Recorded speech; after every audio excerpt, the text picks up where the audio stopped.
Kalau kita tidak bergerak untuk dakwah, maka keburukan yang akan bergerak. Kalau kita tidak berbuat untuk menguasai, maka yang akan berkuasai adalah keburukan. Maka prinsipnya mari kita, karena yakin Islam itu baik, kita perjuangkan Islam. Jadi kalau ditanya kenapa Anda memperjuangkan Islam, karena kami yakin Islam baik. A'udzubillahi minasyaitonirrajim. Bismillahirrahmanirrahim. Alhamdulillah wassalatu ala Rasulillah. Para da'i ilallah yang dirahmati Allah.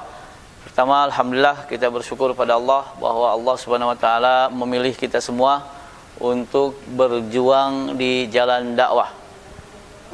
Kenapa kata-katanya berjuang? Karena yang kita rasakan dakwah bukan perbuatan yang sederhana, tapi dakwah adalah sesuatu yang berat, karena sasaran akhirnya merubah dari sesuatu yang tidak Allah ridhoi menuju yang Allah ridhoi.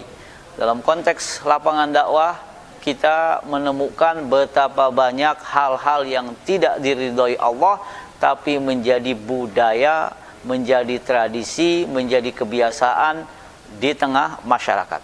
Karena hadirin rahimakumullah, ikhwani ikhwati fillah, kita bersyukur mengucap alhamdulillah kepada Allah yang memilih kita semua untuk menjadi ad-du'at ilallah.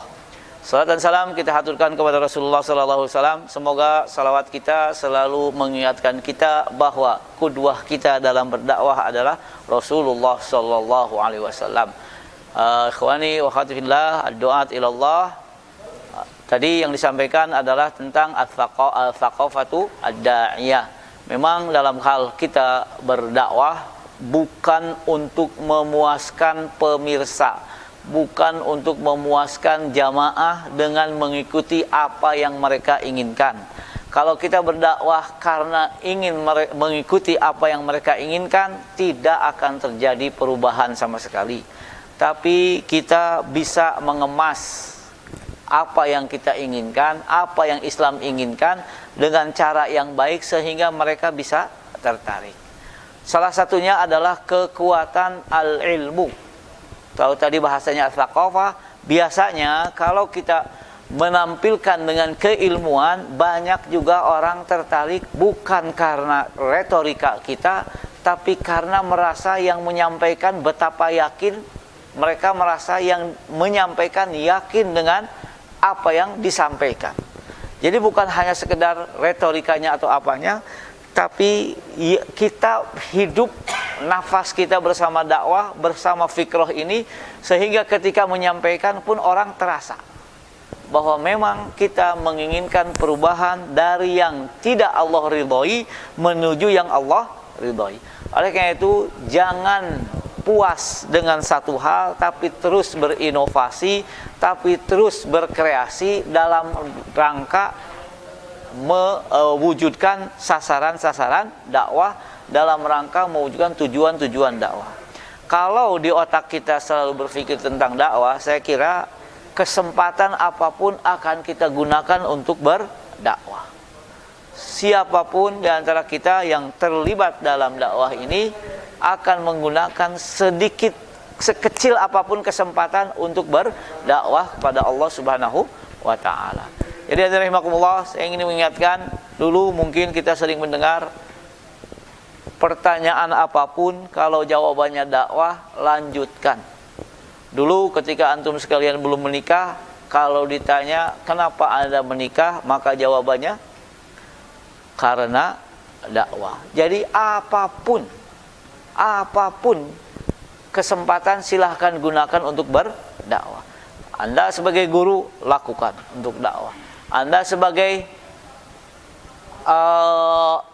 katakanlah mempunyai profesi yang seakan-akan jauh dari kata-kata dakwah, tapi gunakan sebaik mungkin untuk berdakwah. Anda sebagai pedagang, gunakan untuk dakwah. Paling tidak orang akan melihat akhlak kita, orang akan melihat tingkah laku kita, sehingga kalau kita menyampaikan dengan baik, insya Allah mereka pun akan menyambut dengan baik. Kalaupun terjadi ada penolakan, usahakan penolakan bukan karena cara yang tidak baik, tapi karena menolak konten. Kalau cara, kita yang salah. Kalau marah gara-gara cara, kita yang salah. Kalau marah gara-gara isi dakwah, kita tidak sama sekali tidak bersalah. Ibnu Mas'ud memang pernah diriwayatkan seperti yang dilakukan Abu Bakar, pernah juga dimarahi bahkan digebugin oleh orang-orang Quraisy, bukan karena cara yang salah tapi karena marah dengan konten dakwah. Konten dakwah, isi dakwah tetap walaupun caranya berubah. Dan cara di situ ada penuh dengan inovasi, penuh dengan kreasi, dengan cara apapun.